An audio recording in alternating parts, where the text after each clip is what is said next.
Hello, welcome to my channel. And this is an educational channel. We tend to focus on learning things that are useful uh, for your whole life, especially theories of everything, ways that you can kind of sort out all the uh, all the stuff that you already have in your head. You can get an overarching theory of everything that helps you to organize all that stuff that you've had in your head from things you've studied in the past. Um, and one of those things is the reciprocal system of theory. Today is video 309 that we have done on the reciprocal system of theory. This theory was first put forward by Dewey B. Larson, and he did that back in the late 1950s. He came out with his two fundamental postulates from which he derived a theoretical universe about how everything works. Now, obviously, he didn't have centuries of time to develop his theory in absolutely every field, but he did apply his theories to chemistry and physics and astronomy, also to economics, to a lot of fields in the liberal arts too, so-called. Did some work in philosophy and psychology, biology, religion, and basically showed the potential of the reciprocal system, that it can be applied to any subject. You just have to kind of understand how the system works, and then you can use it for anything. Now, Larson died back in 1990, and since then, some of his dedicated followers have carried on the theory, including Dr. Bruce Perrett. We've looked at a lot of his work in the last I don't know, maybe we did about 50 videos from him, maybe about a month to 3 months ago. And now we're looking at some of the work from Dr. KVK Nehru. Perrett and Nehru were somewhat partners. They went together on something that they called RS2, the Reciprocal System 2, or the re-evaluation of the reciprocal system.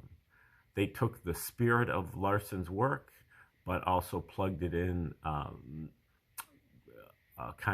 tweaked some of the shortcomings of Larson's theory. Not the theory itself, but his application of the theory. And also expanded it into other subjects. Today we're looking at a paper that Nehru wrote called Multidimensional Space-Time. And we started that paper yesterday, so if you want to start at the beginning, you want to watch yesterday's video first, but we're going to take over here in the middle of the paper.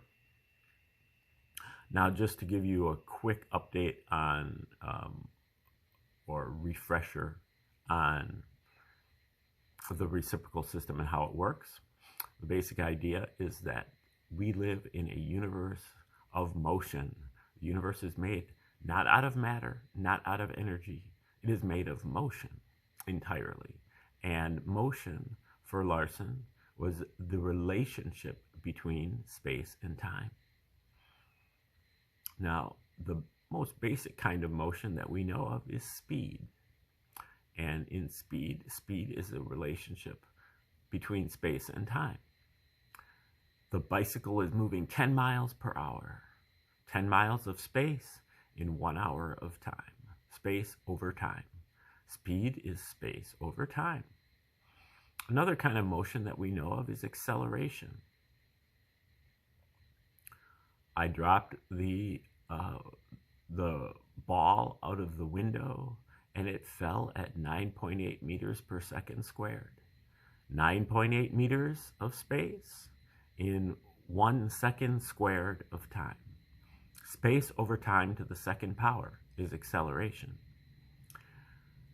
Now we can also apply that same idea to other basic scientific quantities that are also kinds of motion. They are also relationships between space and time.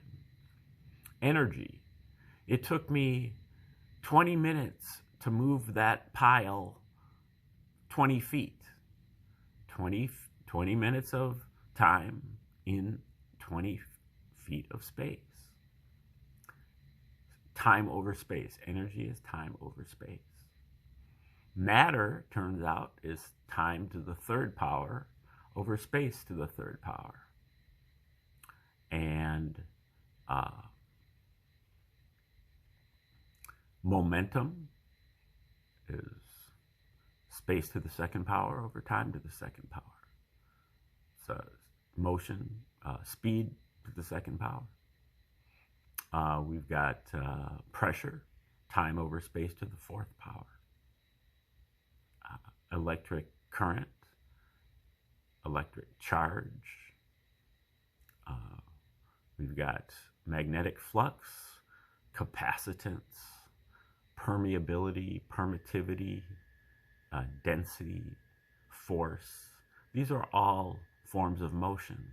They're all relationships between space and time.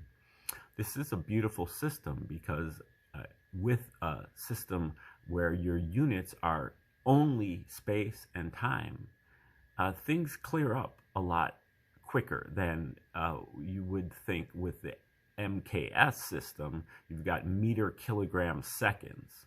Well, two of those are space and time, but then you've got these clunky kilograms there. And so it makes it very difficult to figure out, how to move from one unit to another and so on. But with Larson's system, it's pretty easy.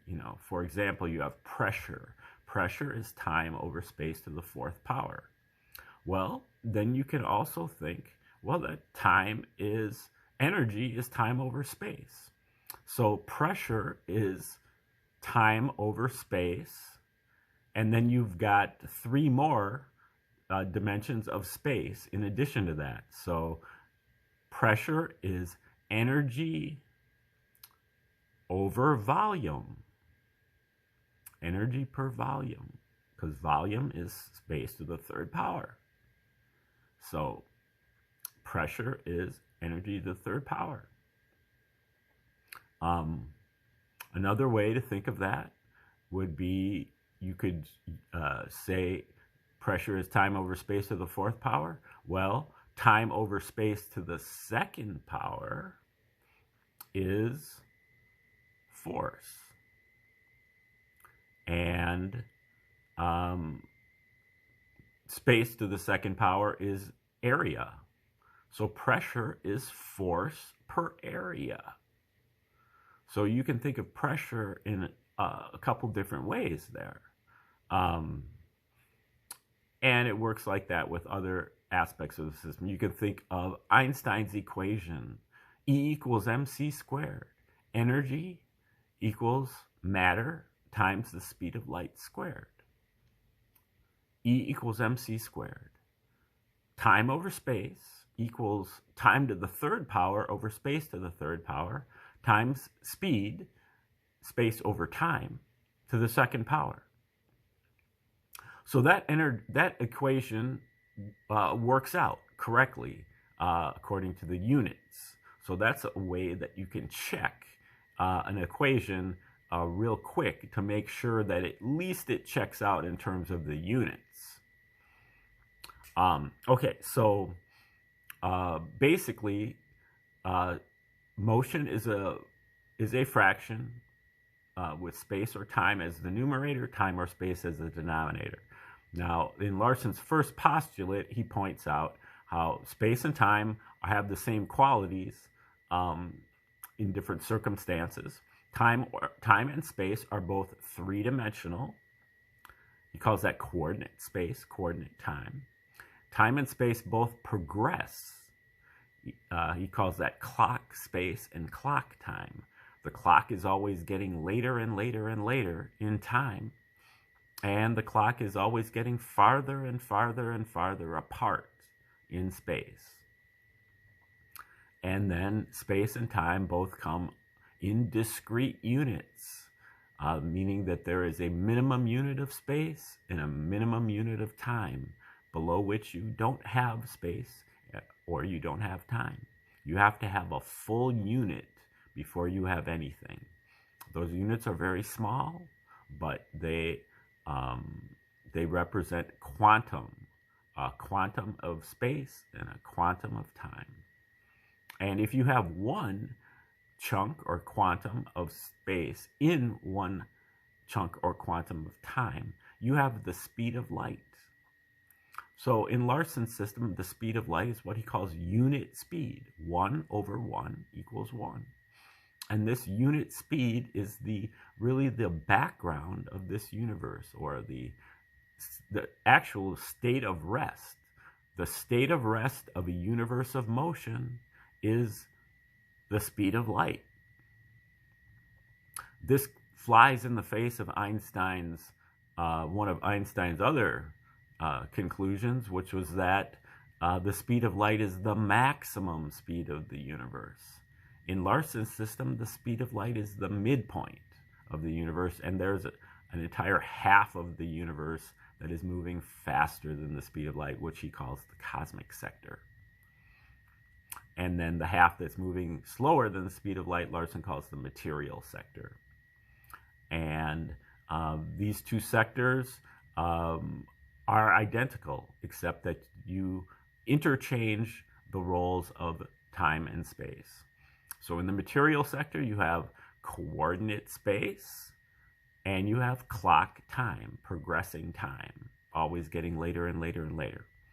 In the cosmic sector, you have coordinate time and you have clock space. Everything is moving farther and farther and farther apart, which you would use a balloon with dots on it to model. You blow up the balloon, all the dots are moving away from each other, but in no specific direction.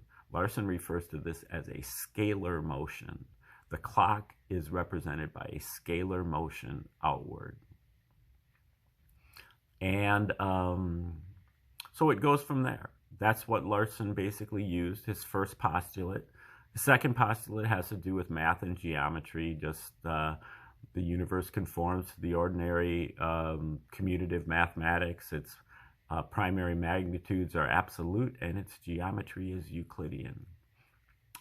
There has been some dispute about the geometry and the commutative mathematics, but basically Larson's second postulate is not nearly as important as his first. Now, this article here, Multidimensional Space-Time, will get into some of this that we were just discussing, especially the inversion of the three-dimensional space into three-dimensional time that occurs when you cross the speed of light boundary. Nehru refers to this as the S frame and the T frame. Like this is the frame of reference, three-dimensional space or three-dimensional time. So we're going to start right here with Nehru. Speaking of the inversion of the S frame to T frame that takes place on entering the quantum domain, the time region. Now, I didn't quite explain that. Now, I said that there is a discrete unit postulate. Space and time both come only in units, in quantum. And so you have to have a full unit of space before you have space. And if you do not have a full unit of space, then you don't have space, which means that you only have time. Because the universe is made out of space and time, or the universe is made out of motion, and motion is the relationship between space and time. So everything has to be one or the other, or both. And so if you don't have space, that means that you have time only. So Larson refers to this as the time region. This is the region where you have less than one full unit of space. So this applies to microscopic phenomena such as atoms and molecules. So too, and this is in the material sector. In the cosmic sector, you have the opposite or the inverse. You have an area or a range of action where you don't have a full unit of time. If you don't have a full unit of time, then you don't have time. If you don't have time, that means that you only have space. And so Larson refers to this as the space region. And this is the region of microscopic phenomena in time, like so really instantaneous phenomena. These are what Larson refers to as cosmic atoms and cosmic molecules.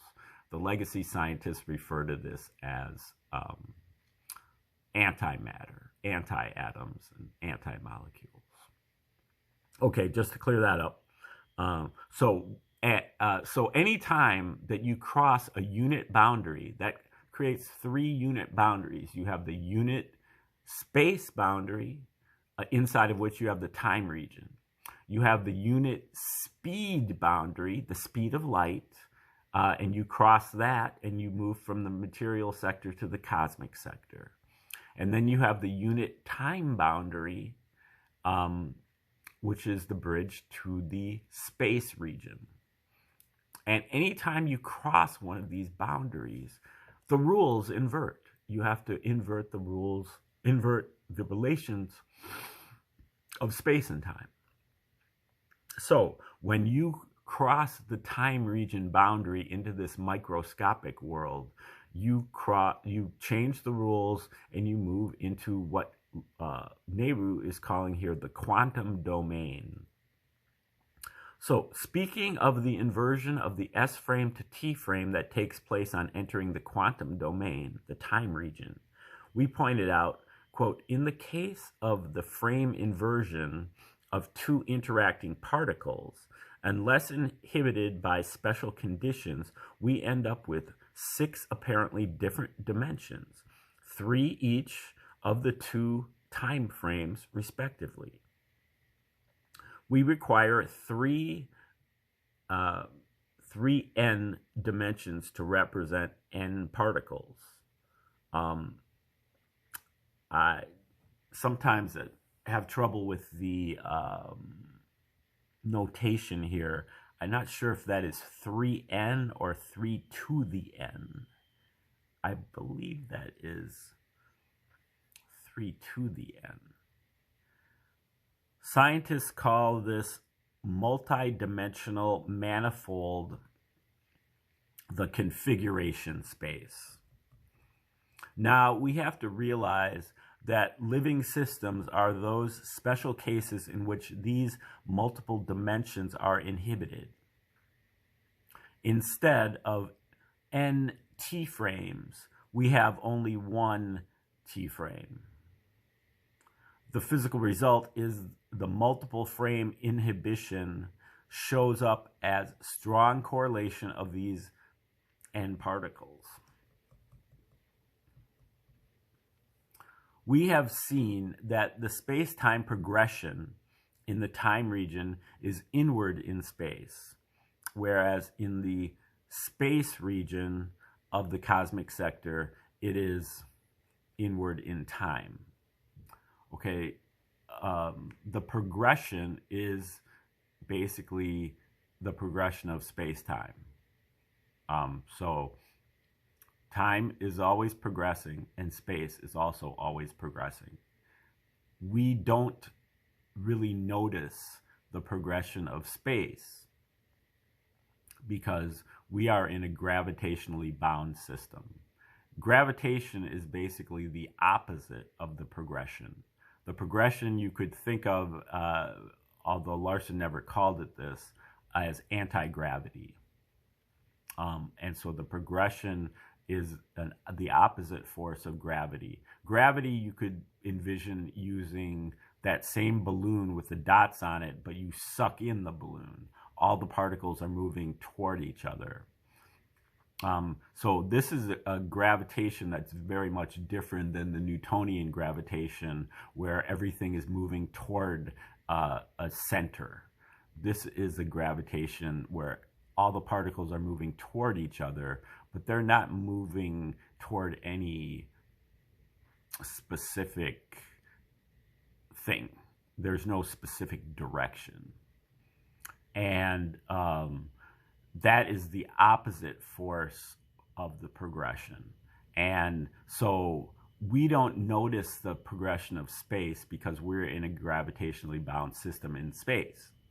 If we were in the cosmic sector, we would not notice the progression of time because we would be in a gravitationally bound system in time. But if we are in the if we were in the time region or the space region, the rules invert. So in the material sector, we generally see gravitation as moving particles toward each other. And we see the progression as moving particles away from each other. But if we're in the time region, then gravitation is actually moving particles away from each other. And the progression is moving particles toward each other. This is what Larson calls solid cohesion. Cohesion is when two atoms stick to each other or move closer to each other. It's a force of attraction, whereas gravitation is really a force of repulsion within the time region, repulsion in space. Within the space region, gravitation is repulsion in time. I know this becomes pretty complicated, and there's a lot of kind of jostling around of the different terminologies and movements. But once you kind of get the system, you can make these shifts a little bit more seamlessly. It's a little bit difficult. The reciprocal system is a very steep learning curve. There's a lot of background stuff that you have to kind of get in your head. So the first part of the learning curve that is really difficult is just to be able to kind of, the first thing is to be able to conceive of motion without anything moving. Motion is the first thing. There is no thing to move. Motion comes first. And so you have to be able to just conceive of that to start with. And then once you derive the theory a few steps, you start getting into canceling a whole lot of legacy science. You have to get rid of all these different concepts that legacy science holds. Like just in astronomy, you're getting rid of the Big Bang, you're getting rid of the black holes, you're getting rid of the curved space. All these concepts go out the window. And so if you are invested in any of those concepts, it just gives you another hurdle that you have to get over before you can even, start studying the reciprocal system. So the reciprocal system is a very steep learning curve, but once you get it, it becomes just utterly fascinating. And then once you are able to learn how to apply it, then it becomes like invigorating because you can apply it to anything. Now, I can't say that I'm totally at that point. I have glimpses where I feel like I can use it to apply it to other things, but and I've been studying it for a long time. So, but at the same time, I'm not a scientist by trade. I'm a liberal arts person. I'm a historian. So perhaps that is an advantage, in fact, though, because I think scientists are about the last people in the room that are going to get the reciprocal system because they're so invested. I've actually dealt with a few scientists about reciprocal system, and they've been just completely closed off to it. To violently, not like violently, but like angrily opposed to it.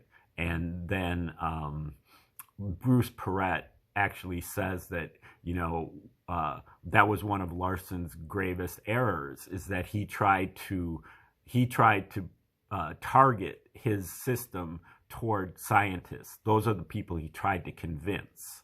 And he was basically banging his head against the wall trying to convince these scientists, where he should have gone to, what Einstein calls the beginner's mind, the people who don't have that kind of investment.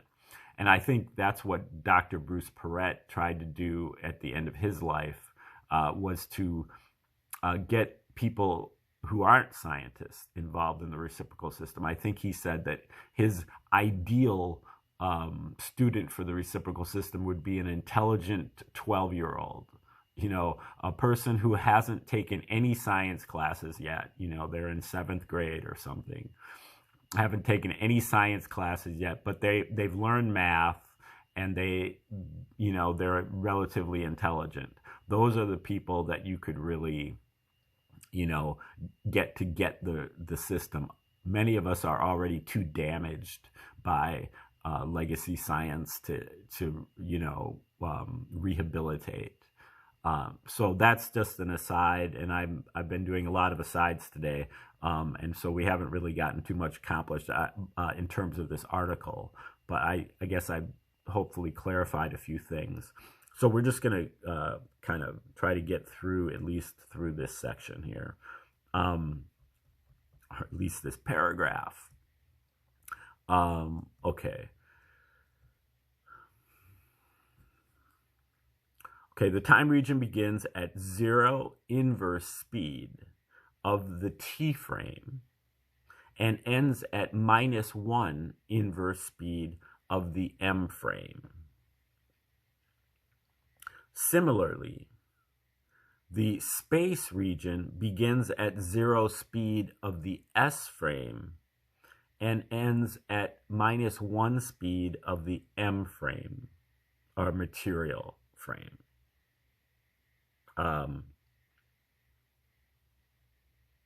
At unit level, speed and inverse speed are effectively equal.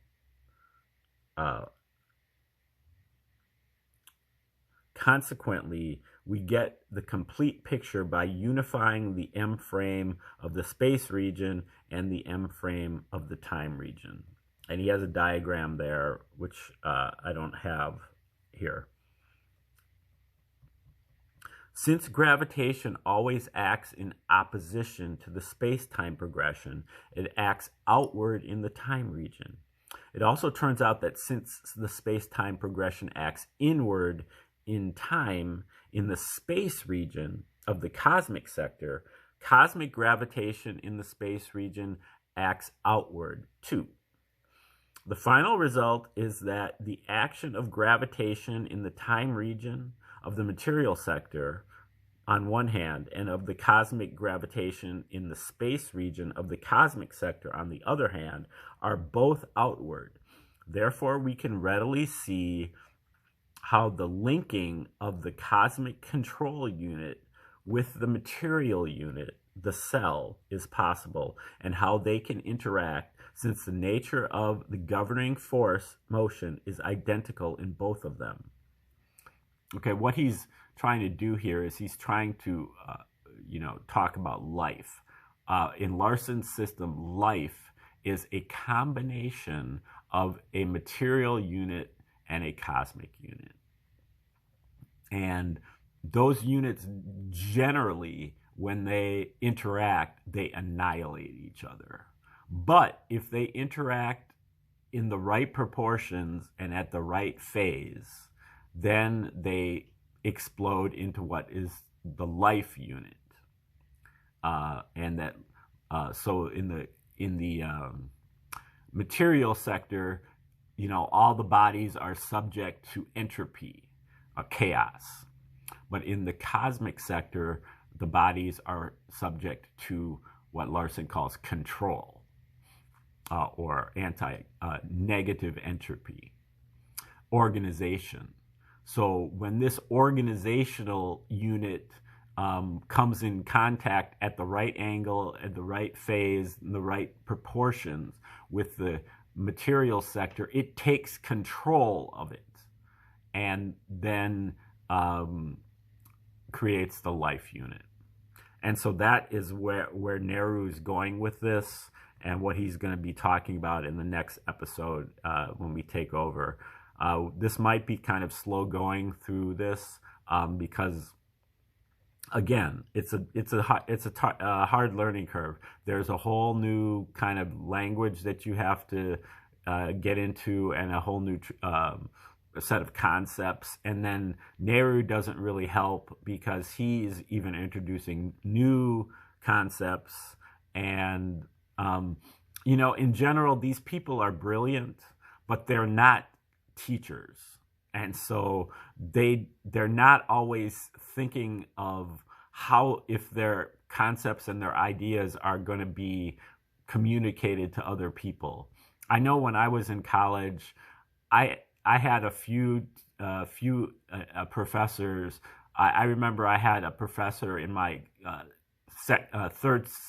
second or third semester calculus class, and she was like the world's foremost authority on some aspect of calculus. I'm not sure what, but she just couldn't teach anything. Like, she had it all in her head, but she just kind of assumed that you were so smart that you got it yourself.